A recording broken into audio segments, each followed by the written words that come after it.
যারা 2 নম্বর লোক, যারা মানুষের টাকা মেরে দেয়, যারা মানুষের সাথে জুলুম করে, এই ধরনের লোককে ভোট দিয়েন না দিদি, যারা ইচ্ছা দেন।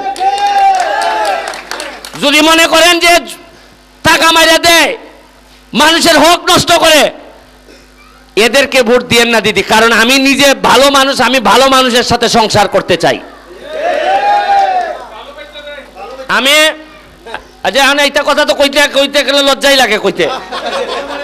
আচ্ছা এখন বুঝছেন তো আমার কথা হইলো দিদি, ভালো মানুষ। শুনেন, আপনার ছেলে যদি ভালো হয়, তা আপনি চাইবেন না যে আপনার ছেলেটার বিয়ে আর একটা ভালো মানুষের সাথে হোক?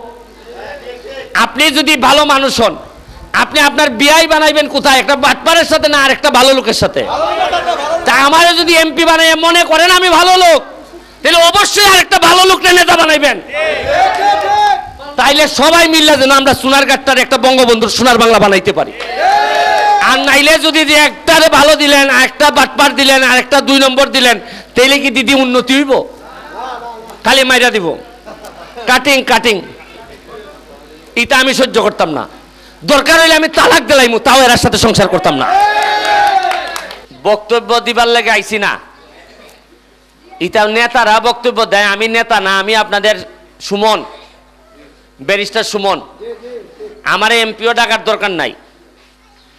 আমি আপনাদের কাছে আইছি ওই হাজিরা হিসাবে কাজ করি এখন। মানে এমপি হওয়ার পর যে সম্মান আপনারা আমারে দিছেন, যে আশীর্বাদ করছেন, এই আশীর্বাদ অনুযায়ী আমি কথা দিছি যে 24টা চা বাগান। কয়টা চা বাগান? মাধবপুর সোনারঘাটে কয়টা চা বাগান? 24টা। কেটা কথা করে? 24টা চা বাগানে আমার প্রথম কথা হইল, এইবার আমি চা বাগানে সবচেয়ে বেশি ভোট পাইছি। আমি আপনাদের জন্য কিছুই করি নাই, তাতেই আপনারা আমারে অনেক ভোট দিছেন। এই ঋণে আমি পরিশোধ করবো কেমনে, এই টেনশনে আছি। এই জন্য কথা দিছি, আগামী নির্বাচনের আগে আমি এমনও হইতে পারে নাও দাঁড়াইতে পারি, আর নির্বাচনে বা দাঁড়াইতেও পারি, এটা সময় বলে দিবে। কারণ অনেক কষ্ট হয় রাজনীতি করতে, সেবা করতে, দিনে রাইতে ঘুম রাখা মানুষের পিছনে পিছনে খালি ঘুরতে হয়।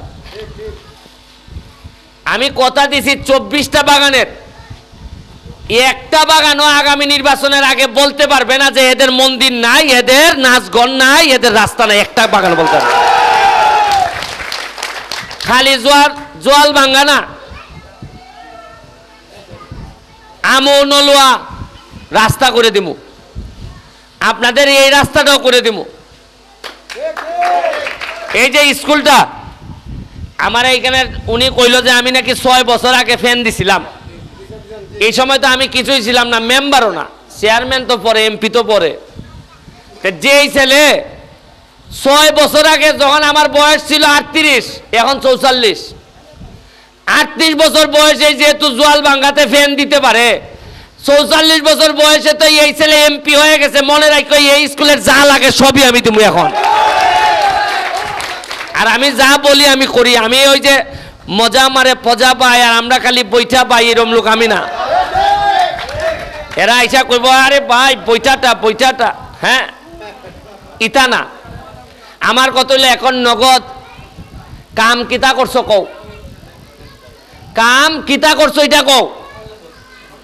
আচ্ছা বলেন তো আমার একটা জিনিস দিদি, আমি যদি রাস্তাটা করে দেই, আমি যদি স্কুলটা উন্নতি করে দেই, আমি যদি আপনাদের শ্মশানটা সুন্দর করে দেই, আমি যদি আপনাদের মন্দিরটারে সুন্দর করে দেই, আগামীবার আইয়া কি চাউন লাগবো যে দিদি গো আমার একটা ভোট দিও? আপনারাই কবেন যে ব্যারিস্টার তুমি কখন আইবাই, তোমার একটা ভোট দিতাম। আর আমি চিনি গো দিদি তোমরা রে, সারা দুনিয়া বেইমানি করলো, বাগানের মানুষ বেইমানি করে না কোনোদিন।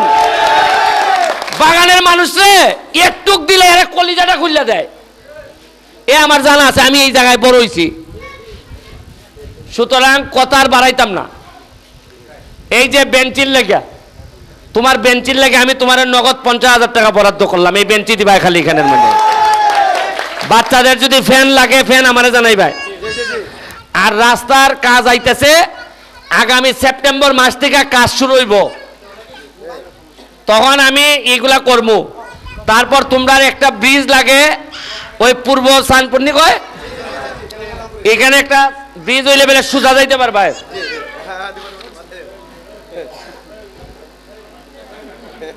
তোমরা বেলে যাইতে পারবা, এই ব্রিজটাও করে দিব। আমি দিদি একটা কথা কইছি যে আমি নিজের টাকা বানাইতাম না, তাইলে তোমরা দিতে অসুবিধা কি? আমি কইছি আমার রক্তের মধ্যে যেন কোনো হারাম না ঢুকে, মানুষের হকের টাকা যেন আমার রক্তের মধ্যে না ঢুকে। আমি আমার ছেলে মেয়ে যদি আপনার ছেলে মেয়ের টাকা হক মাইরা খায়, আমার ছেলে মেয়ে মানুষ হইতো না দিদি। আমি কথা দিছি হারাম খাবো না। আরেকটা কথা দিছি দিদি, কাউরে 2 নম্বরই হক নষ্ট করে চুরি চামারি করে খাইতে দিতামও না। কারণ আমি এখন এমপি, আমি খালি নিজে কইলাম যে আমি ভালো গো, আর আমার সাথে সব চুরি করে ফাটাই লইতেছে, আর আমি কিছু কই না। এরকম এমপির দরকার নাই। এইবার আরো নির্বাচন আইব, চেয়ারম্যানই আইব, উপজেলা চেয়ারম্যান নির্বাচন আইব, আপনাদের এমপি নির্বাচন করলেন।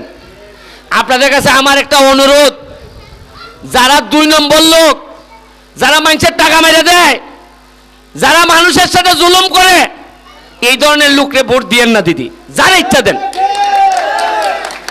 যদি মনে করেন যে টাকা মেরে দেয়, মানুষের হক নষ্ট করে, এদেরকে ভোট দিয়েন না দিদি। কারণ আমি নিজে ভালো মানুষ, আমি ভালো মানুষের সাথে সংসার করতে চাই। আমি আচ্ছা এখন এইটা কথা তো কইতে গেলে লজ্জাই লাগে কইতে। আচ্ছা এখন বুঝছেন তো আমার কথা হইলো দিদি, ভালো মানুষ। শুনেন, আপনার ছেলে যদি ভালো হয়, তা আপনি চাইবেন না যে আপনার ছেলেটার বিয়ে আর একটা ভালো মানুষের সাথে হোক? আপনি যদি ভালো মানুষ হন, আপনি আপনার বিয়াই বানাইবেন কোথায়? একটা বাটপারের সাথে না আর একটা ভালো লোকের সাথে? তা আমারে যদি এমপি বানাই মনে করেন আমি ভালো লোক, তাহলে অবশ্যই আর একটা ভালো লোককে নেতা বানাইবেন। তাইলে সবাই মিললে যেন আমরা সোনারঘাটটার একটা বঙ্গবন্ধুর সোনার বাংলা বানাইতে পারি। আর নাইলে যদি একটারে ভালো দিলেন, আর একটা বাটপার দিলেন, আর একটা 2 নম্বর দিলেন, তাইলে কি দিদি উন্নতি হইব? খালি মাইরা দিব, কাটিং। এটা আমি সহ্য করতাম না। দরকার হইলে আমি তালাক দিলাইমু, তাও এর সাথে সংসার করতাম না। আমি আপনার কাছে আশীর্বাদ চাই। আরো 6-7 জায়গায় মিটিং আছে। এখন হইল বক্তব্যের সময় না, কাজের সময়। এরপরে হইল গিয়া আপনাদের 6000 লোকরে 5000 টাকা করে দিব। কোন একটা চা বাগানের শ্রমিকের যদি 5000 টাকা যদি কেউ ভাঙ্গা খায়, মাইরা খায়, আমারে কোনোভাবে একটা খবর পাঠাইবেন যে ব্যারিস্টার আমার টাকা মাইরা দিছে, আমার 5000 পাইবার কথা, আমি 3000 পাইছি। এর কলিজার ভিতর থেকে টাকা তুললে নিয়ে আইমু, আমি আপনাদের টাকা কইয়া দিলাম। আমি আমার শ্রমিক যারা ঘাম দিয়া এই জীবনে চলে, ঘাম দিয়া যারা এই জায়গা পর্যন্ত আইছে, এরার টাকা যদি কেউ মারে, প্রয়োজনে সব চাইলে দিব। তাও যাদের আশীর্বাদে আমি নেতা হইছি, এদেরকে কোথাও চাইলে যাবো না, আমি কথা দিয়ে গেলাম আপনাদেরকে। হ্যাঁ, ওই উল্টা পাল্টা যে আমি কইছি তো, একজন আমার ধরাই দাও, লিড যা দিছ সব আমি কইয়া দিছি যে একটু কি দিক সিদ্ধি কইব। ওই যে এখন তো ছেউ লইয়া আটি, 2 নম্বরই করবাই, ছেউ খাইবাই, ছেউ 3-4 একসাথে ছেউ খাইবাই। আমি নিজে 2 নম্বরই করি না, আর কেউ করতে দিতামও না। ঠিক আছে দিদি, আপনাদের জন্য দোয়া রইল, আমার জন্য আশীর্বাদ রাখবেন। জয় বাংলা, জয় বঙ্গবন্ধু।